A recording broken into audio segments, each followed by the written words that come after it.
दोस्तों मैं आपको पीछे से गला अगर कोई पकड़ लेता है तो आप किस तरीके से छुड़ाएंगे। तो मेरा शागिर्द, मैं आपको दिखा रहा हूँ अपने शागिर्द से कि इस शागिर्द ने मेरा पीछे से गला पकड़ लिया और मुझको लॉक कर दिया। अब इसको छुड़ाने के लिए किस तरीके से छुड़ाऊंगा वो आपको समझाना है, वो दिखाना है कि सबसे पहले आप अपने हिप उसको मारोगे, उसकी कमर में बैंड आएगा, टर्न होगी, नीचे झुकेगी, आपको आसानी रहेगी। उसके बाद ये हाथ इसकी इस कोनी पे और ये हाथ इनके पीछे,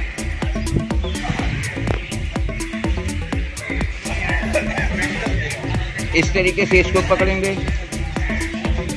कोनी के ऊपर हाथ रख के पीछे से इसको ऐसे पकड़ेंगे, सीधा पे पीछे रखते हुए इसको इस हाथ की मदद से अपनी तरफ खींचेंगे।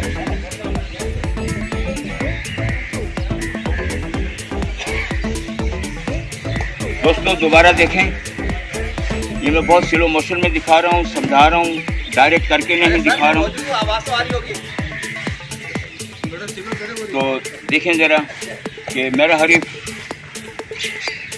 मेरे स्टूडेंट्स ने मेरा गला पकड़ लिया। पकड़ने के बाद मुझे खींच रहा है और दबा रहा है, लिहाजा इसको छुड़ाने के लिए सबसे पहले इनको डॉज देता हुआ अपने हिप को ऐसे मारूंगा। मेरे को टाइम मिल गया, यहाँ से कोनी पकड़ के पीछे से कॉलर पकड़ूंगा। कॉलर पकड़ने के बाद अपने सीधे पैर की मदद से इसको खींच लूंगा।